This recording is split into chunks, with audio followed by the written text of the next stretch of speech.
Hello friends, मैं हूं सन्मय प्रकाश और आप देख रहे हैं यूट्यूब चैनल सरकारी जॉब न्यूज़। ये वीकली करंट अफेयर्स वीडियो है और इसमें पिछले एक सप्ताह के यानी 30 अप्रैल से 6 मई 2023 तक का तमाम करंट अफेयर्स को रखा गया है। संक्षेप में हम लोग बात करेंगे, डेली के वीडियो में डिटेल में बात करते हैं। यहाँ संक्षेप में तमाम क्वेश्चन एक सप्ताह के आपको देंगे और आपको पता होगा हर बार देखते हैं तो कि अलग अलग टॉपिक वाइज हम लोग क्वेश्चंस लेते हैं। तो शुरू करते हैं दोस्तों, और राजनीति, केंद्र राज्यों के फैसले, अदालत के फैसले, उससे रिलेटेड पहला क्वेश्चन लेते हैं। क्वेश्चन होगा, पूर्वोत्तर के यानी नॉर्थ ईस्ट के किस राज्य में अनुसूचित जनजाति विवाद की वजह से बड़े पैमाने पर दंगे भड़क गए? आंसर होगा मणिपुर। ठीक है, मणिपुर में ये हालात हुआ है। अगला क्वेश्चन लेते हैं, इससे रिलेटेड फिर शॉर्ट में ब्रीफ बताएंगे आपको इसको। केंद्र सरकार ने किस राज्य में संविधान का अनुच्छेद 355 लागू करते हुए कानून व्यवस्था को अपने हाथ में ले लिया है? आंसर होगा मणिपुर। ठीक है, क्या है इसकी वजह, ब्रीफ में जानते हैं। दरअसल मणिपुर जो है ना, वो मूलतः वहाँ दो ग्रुप हो गए हैं। एक है मैतेई समुदाय, बहुसंख्यक है, और दूसरा है राज्य के कुकी और नगा शेड्यूल ट्राइब के लोग। तो मैतेई समुदाय यह चाहता है कि उसे शेड्यूल ट्राइब का दर्जा मिल जाए, ये मणिपुर रहा। और जबकि बाकी जो अभी शेड्यूल ट्राइब में हैं यानी अनुसूचित जनजाति में है, वो लोग इसका विरोध कर रहे हैं। उसी को लेकर दोनों पक्ष जो हैं भिड़ गए और इतनी ख़राब हालत हो गई वहाँ पर कि इंटरनेट सस्पेंड है, सेना और आरएएफ वहाँ पर तैनात किया गया है। मणिपुर की बात करें, मणिपुर के मुख्यमंत्री हैं एन बीरेन सिंह, गवर्नर हैं अनुसुईया उइके, राजधानी इम्फाल है। और अगर हम पड़ोसी राज्यों की बात करेंगे तो वह है नागालैंड, असम, मिजोरम। ठीक है, किस देश से सीमा जुड़ी हुई है? म्यांमार। अगला क्वेश्चन, पति पत्नी के बीच सुलह की गुंजाइश न रहने पर सुप्रीम कोर्ट संविधान के किस अनुच्छेद के तहत तलाक को तुरंत मंजूरी दे सकता है? मतलब कि 8 से ज़्यादा महीने तक क्या वेटिंग करने की ज़रूरत नहीं होगी। चलिए अगला क्वेश्चन लेते हैं। पति पत्नी के बीच सुलह की गुंजाइश न रहने पर सुप्रीम कोर्ट संविधान के किस अनुच्छेद के तहत तलाक को तुरंत मंजूरी दे सकता है? किस आर्टिकल के तहत? मतलब वो हुआ कि 6 मंथ्स या उससे ज़्यादा का वेटिंग पीरियड रखने की ज़रूरत नहीं होगी, तुरंत तलाक मिल सकता है। तो आंसर होगा अनुच्छेद 142, ओके, आर्टिकल 142। इस आर्टिकल के तहत सुप्रीम कोर्ट को ये अधिकार है कि अगर न्याय देने की बात है तो वो अपने विवेक से वो न्याय दे सकता है, और उसी के तहत यह हुआ है। सुप्रीम कोर्ट का फैसला क्या है कि अगर पति पत्नी का रिश्ता इतना ख़राब हो चुका है कि सुलह की कोई गुंजाइश नहीं बची है, तो अदालत यानी सुप्रीम कोर्ट संविधान के आर्टिकल 142 के तहत तलाक को मंजूरी दे सकता है। दोस्तों अब बात करेंगे हम लोग नियुक्ति से रिलेटेड इंपॉर्टेंट जो अपॉइंटमेंट्स हुए हैं पिछले सप्ताह की, वो देखते हैं। तो क्वेश्चन होगा, अंडमान और निकोबार थिएटर कमांड के नए कमांडर इन चीफ कौन नियुक्त हुए? आंसर होगा इसका एयर मार्शल साजू बालाकृष्णन। क्या नाम है? Air marshal Saju Balakrishnan. ठीक है, ये अंडमान निकोबार जो थिएटर कमांड है उसकी बात हो रही है। वैसे आप कमांडर इन चीफ जो पद है, इसका मीनिंग ऐसा मत समझ लेना कि राष्ट्रपति के अलावा कोई कमांडर इन चीफ हो गया। वैसे तो तीनों सेनाओं के कमांडर इन चीफ राष्ट्रपति होते हैं या होती हैं। ठीक है, तो यहाँ पर केवल थिएटर कमांड की बात हो रही है। उस थिएटर कमांड जो कि देश का एकमात्र थिएटर कमांड है, अंडमान निकोबार जो थिएटर कमांड है वो, तो उसके कमांडर इन चीफ यानी उस क्षेत्र के ही कमांडर इन चीफ हो गए हैं अब air marshal Saju Balakrishnan. Theatre command क्या होता है? तीनों सेनाओं का एक संयुक्त बल होता है और उस क्षेत्र में तीनों सेनाएं मिलकर काम करती हैं। ओके, आगे बढ़ते हैं। उससे पहले कुछ सवाल, जैसे एयरफोर्स के चीफ कौन है? Air chief marshal V R. Chaudhari हैं। आर्मी चीफ कौन है इस वक्त? तो general Manoj Pande. Navy chief कौन है? Admiral R Harikumar. अगला क्वेश्चन, बैंक ऑफ इंडिया के एमडी और सीईओ कौन बने हैं? आंसर होगा इसका रजनीश कर्नाटक। नाम ही है उनका रजनीश कर्नाटक। तो 3 साल के लिए इनकी नियुक्ति की गई है बैंक ऑफ इंडिया में। ठीक है, स्थापना हुई थी बैंक ऑफ इंडिया की 1906 में, 1906 में। मुख्यालय मुंबई में है। अगला क्वेश्चन लेते हैं। केंद्र सरकार ने परमाणु ऊर्जा आयोग के नए अध्यक्ष और परमाणु ऊर्जा विभाग का सचिव किसे नियुक्त किया है? कौन है नए व्यक्ति जिनको सेक्रेटरी नियुक्त किया गया? आंसर का ए के मोहंती। पूरा नाम है अजीत कुमार मोहंती। वे भाभा एटॉमिक रिसर्च सेंटर यानी BARC उसके डायरेक्टर हैं। तो अब वो क्या हो गए, परमाणु ऊर्जा आयोग के नए अध्यक्ष हो गए हैं और परमाणु ऊर्जा विभाग के सचिव हो गए। मतलब कि देश में परमाणु से रिलेटेड, परमाणु ऊर्जा से रिलेटेड जो भी कोई काम होगा तो उसके मुखिया अब AK मोहंती हैं। और एक बार हम लोग देख लेते हैं कि हाल में जो नियुक्तियां हुई हैं इंपॉर्टेंट, उसको वन लाइनर के रूप में एक बार समझ लेते हैं। तो LIC के नए चेयरमैन बने हैं सिद्धार्थ मोहंती, ठीक है, पूरी लिस्ट है। श्रीकांत M भांडीवाड वो बने हैं कर्नाटक ग्रामीण बैंक के चेयरमैन। BEML के चेयरमैन बने हैं Shantanu Roy, okay. Bharat dynamics limited के CMD बने हैं A माधव। राष्ट्रीय तकनीकी अनुसंधान संगठन यानी NTRO उसके अध्यक्ष बने हैं अरुण सिन्हा, ओके। और नौसेना के उप प्रमुख बने हैं vice admiral Sanjay Jasjit Singh. Cycling federation of India के अध्यक्ष बने हैं पंकज सिंह। राष्ट्रीय राइफल एसोसिएशन ऑफ इंडिया के जो चीफ बने हैं अध्यक्ष वो है कलिकेश नारायण सिंह, ओके। और MMA1 फेडरेशन के अध्यक्ष बने हैं पहलवान महावीर फोगाट। नेस्कॉम के चेयरमैन बने हैं अनंत महेश्वरी, ठीक है। तो इम्पॉर्टेंट ये सब जो नियुक्तियां हुई हैं पिछली वो भी मैंने लिस्ट में बता दी। अब इकोनॉमिक एक्टिविटीज़ यानी आर्थिक से रिलेटेड क्वेश्चन लेते हैं। और उससे पहले बता दूं कि जो भी आप देख रहे हो ना ये वीडियो, उसका PDF अवेलेबल है, वो है सरकारी जॉब न्यूज़ के ऐप पे। और वो PDF मिलता है 1 ईयर की मेंबरशिप जिन लोगों ने लिया हुआ है, मतलब कि 1 साल तक करंट अफेयर्स का, मॉक टेस्ट का, मतलब तमाम सहूलियतें मिलती हैं। 1 ईयर का मेंबरशिप प्लान है, PDF मिलता है वीकली, मंथली, क्वार्टरली, ईयरली। साथ में मॉक टेस्ट और टेस्ट सीरीज दे सकते हैं।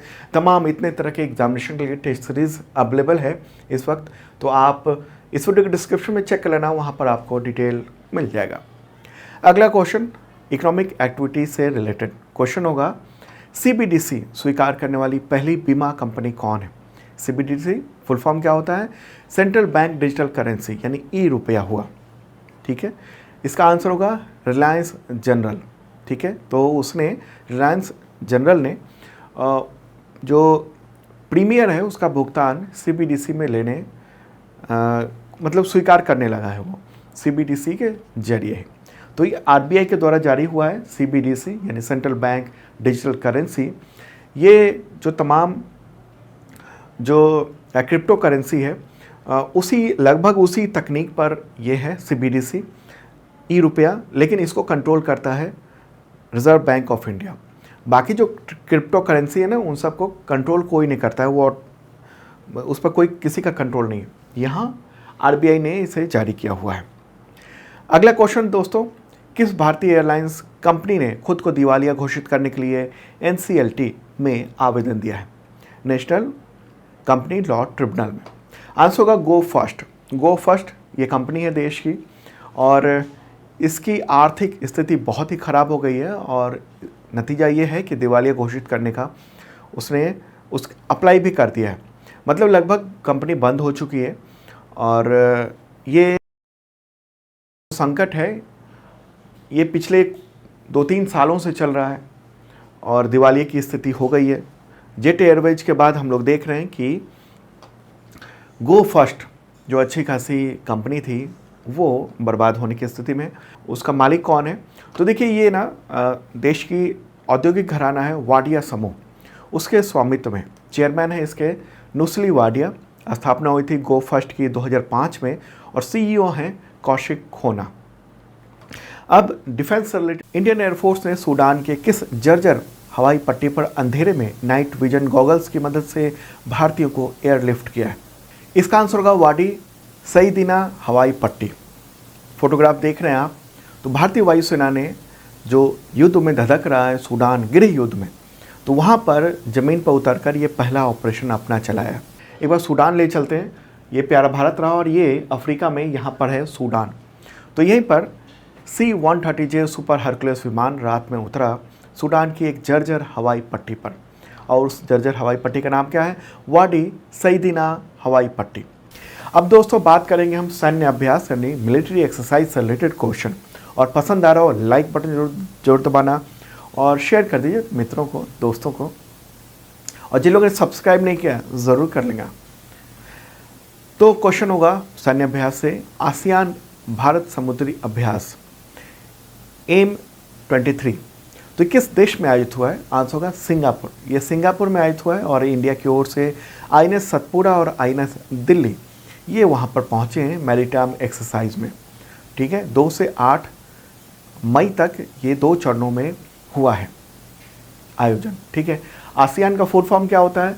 Association of south Asian Nations. इसके मेंबर कंट्री कौन कौन है? कई सारे हैं, Brunei, Cambodia, Indonesia, Laos, Malaysia, Myanmar, Philippines, Singapore, Thailand और वियतनाम। मुख्यालय इसका जकार्ता में, इंडोनेशिया में। ठीक है, अगला क्वेश्चन, भारत और किस देश के बीच संयुक्त सैन्य अभ्यास अजय वॉरियर 2023 आयोजित हुआ? अजय वॉरियर आंसर होगा यूनाइटेड किंगडम। ठीक है, तो ये यूनाइटेड किंगडम के सेलिसबरी प्लेन्स एक इलाका है, वहाँ पर ये आयोजित हुआ है। 27 अप्रैल से 11 मई तक ये चल रहा है। ठीक है, और इसमें यूनाइटेड किंगडम के जो रॉयल गोरखा राइफल्स है वो शामिल हुए और भारतीय सेना के बिहार रेजिमेंट के सैनिक इसमें शामिल हुए हैं। अब स्पोर्ट्स से रिलेटेड इंपॉर्टेंट क्वेश्चन लेते हैं। स्पोर्ट्स से क्वेश्चन होगा, किस देश के टेबल टेनिस स्टार कसुमी इशिकावा उन्होंने संन्यास लेने की घोषणा की है? आंसर होगा जापान की हैं और 3 साल तक इन्होंने ओलंपिक खेलों में मेडल जीता और जितवाया था अपनी टीम के लिए 2012, 2016 और 2020 में। और दुनिया के सर्वश्रेष्ठ जो महिला टेबल टेनिस खिलाड़ी हैं उनमें से एक इनको माना जाता है। अगला क्वेश्चन, बैडमिंटन एशिया चैंपियनशिप में गोल्ड मेडल जीतने वाली पहली भारतीय पुरुष युगल जोड़ी का नाम बताएं। यहाँ पर मेंस डबल्स की बात हो रही है। आंसर होगा इसका सात्विक साई राज, रंकी रेड्डी और चिराग शेट्टी। तो ये दोनों व्यक्ति हैं, दोनों खिलाड़ी हैं जिन्होंने भारत का नाम रोशन किया है। कब? 30 अप्रैल 2023 को।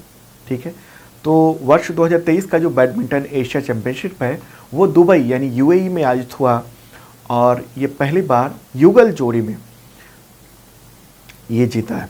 ठीक है, तो मेंस डबल्स में। अगला क्वेश्चन, 17वें विश्व पुरुष शतरंज चैंपियन 2023 के कौन हैं? आंसर होगा डिंग लिरेन। क्या नाम है? डिंग रिलेन। अगला क्वेश्चन, किस देश के डिंग लिरेन 17वें विश्व पुरुष शतरंज चैंपियनशिप बने हैं? आंसर होगा चीन। वे चीन के पहले विश्व शतरंज चैंपियन है पुरुष। ठीक है, और उन्होंने रूस के इयान को हराया 17वें शतरंज चैंपियनशिप के दौरान। ठीक है, तो अब ये चैंपियन हो गए हैं वर्ल्ड चैंपियन चेस के। अगला क्वेश्चन, अजरबैजान ग्रैंड प्रिक्स 2023 के विजेता का नाम बताएं, कौन है? आंसर होगा सर्जियो पेरेज। रेड बुल के ये ड्राइवर हैं। ओके, और कहाँ पर ये आयोजन हुआ था? ये इवेंट हुआ अजरबैजान की राजधानी बाकू में, फार्मूला 1 चैंपियनशिप। ठीक है, किसको हराया? मैक्स वेस्टरस्पेन को हराया उन्होंने। अगला क्वेश्चन, राष्ट्रीय खेलों का आयोजन, नेशनल गेम्स का आयोजन गोवा में कब होगा, जिसका उद्घाटन प्राइम मिनिस्टर नरेंद्र मोदी करेंगे? इसका ऐलान अभी हुआ है, गोवा के मुख्यमंत्री ने ऐलान किया इसका। आंसर होगा अक्टूबर 2023। तो अक्टूबर में ही होने जा रहा है। कब से कब तक? 23-24 अक्टूबर को शुरू होगा और 10 नवंबर तक ये चलेगा। तो गोवा के मुख्यमंत्री हैं प्रमोद सावंत, तो उन्होंने इसका ऐलान किया है। गोवा की राजधानी क्या है? गोवा की पणजी। अगला क्वेश्चन, महिला पहलवानों के धरना के बीच में सुप्रीम कोर्ट के दखल पर रेसलिंग फेडरेशन ऑफ इंडिया ने WFI के अध्यक्ष के खिलाफ यौन उत्पीड़न के मामले में FIR दर्ज हुआ, पोस्को एक्ट के तहत भी। तो उनका नाम बताएं। आंसर होगा ब्रिजभूषण शरण सिंह। क्या नाम है? ब्रिजभूषण शरण सिंह। तो दिल्ली पुलिस ने ये मुकदमा दर्ज किया है। सुप्रीम कोर्ट में मामला चला गया था। सुप्रीम कोर्ट ने पूछा कि भाई क्या कर रहे हो इसमें, तो दिल्ली पुलिस ने कहा कि हम FIR दर्ज कराने जा रहे हैं। तो 28 अप्रैल की रात को ये कनॉट प्लेस पुलिस स्टेशन में 2 FIR दर्ज की गई है। और अभी धरना प्रदर्शन भी चल रहा है दिल्ली के जंतर मंतर में खिलाड़ियों का कि इस मामले में गिरफ्तारी हो ब्रिजभूषण शरण सिंह की। अगला क्वेश्चन, ब्रिटिश F4 चैंपियनशिप में पदक जीतने वाले पहले भारतीय कौन बने हैं? आंसर होगा जेडन पेरिएट।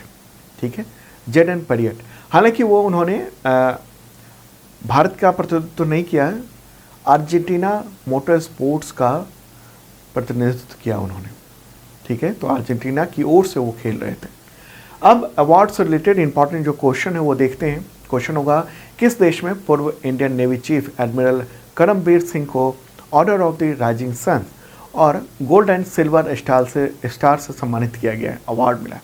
आंसर होगा जापान। ठीक है, क्यों मिला अवार्ड? तो इंडिया और जापान के बीच में जो रिलेशन है डिफेंस से रिलेटेड, उसको मजबूत करने के लिए ये अवार्ड दिया गया है।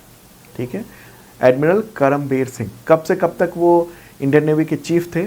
तो मई 2019 से नवंबर 2021 तक वो इंडियन नेवी के चीफ रह चुके हैं।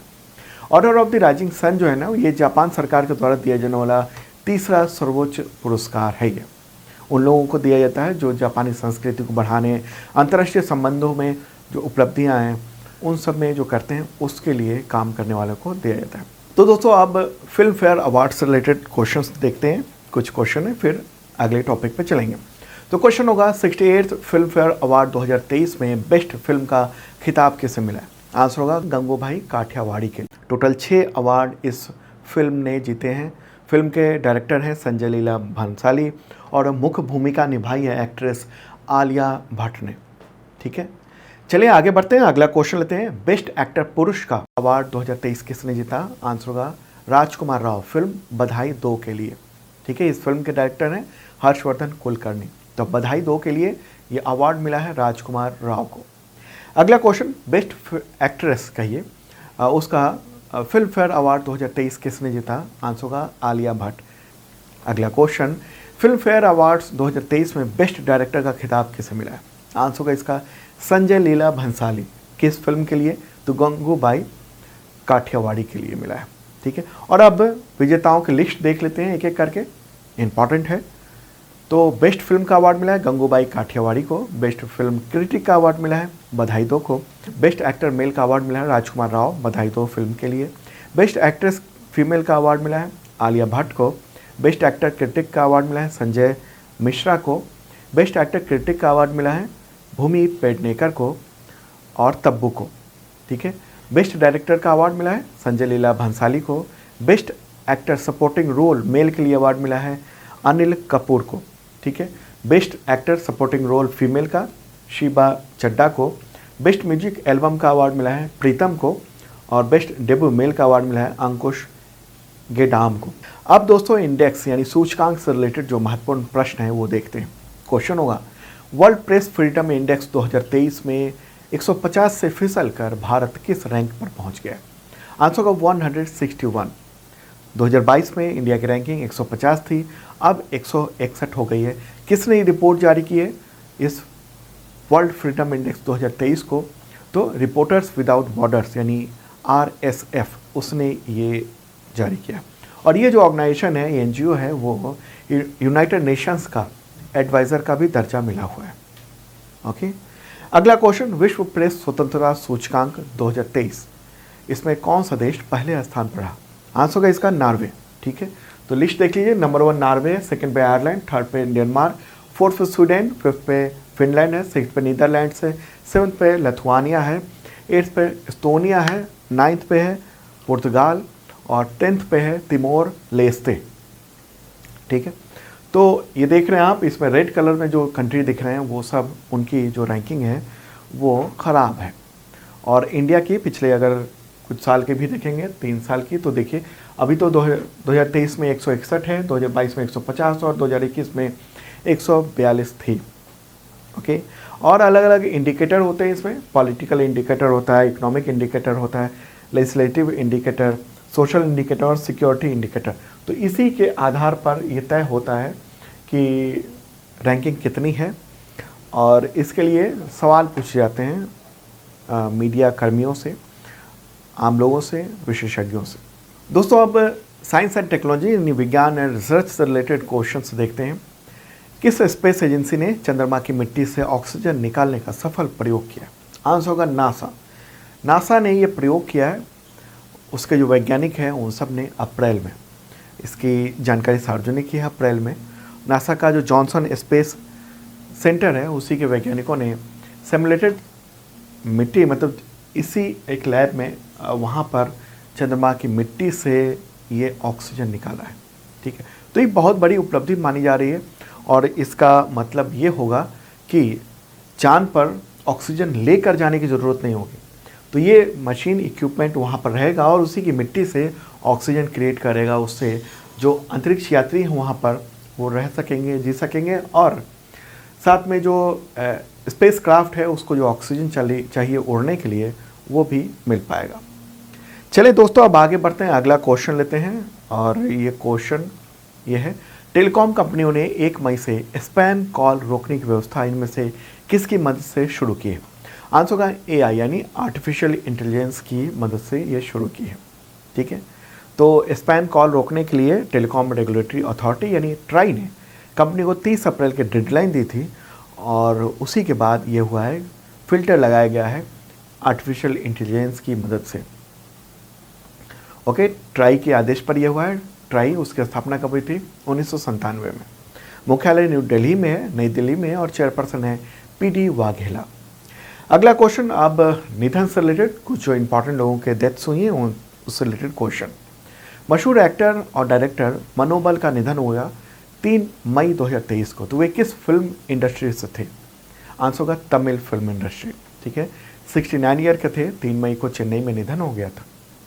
अगला क्वेश्चन, महात्मा गांधी के पोते अरुण मणिलाल गांधी, उनका निधन हो गया 2 मई 2023 को। 3 में से क्यों प्रसिद्ध थे वो? आंसर होगा लेखक और सामाजिक राजनीतिक कार्यकर्ता के तौर पर वो मशहूर थे। 89 ईयर की उम्र में उनका निधन होगा महाराष्ट्र के कोल्हापुर में।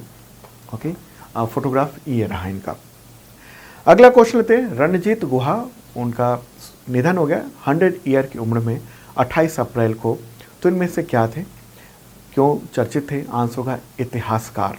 अब स्कीम से रिलेटेड जो योजनाएं हैं केंद्र राज्यों की, उससे रिलेटेड क्वेश्चन लेते हैं। क्वेश्चन हुआ, किस राज्य कैबिनेट ने मुख्यमंत्री कौशल उन्नयन वैश्विक रोजगार योजना को मंजूरी दी है? आंसर होगा उत्तराखंड। इस योजना का मकसद क्या है? तो राज्य के युवाओं को विदेश में नौकरी पाने के लिए तैयार करना। ठीक है, तो ये तय किया गया उत्तराखंड सरकार की ओर से। और उत्तराखंड के मुख्यमंत्री कौन है? पुष्कर सिंह धामी। ठीक है, राजधानी क्या है? देहरादून शीतकालीन है और गैरसैंण ग्रीष्मकालीन। गवर्नर हैं गुरमीत सिंह।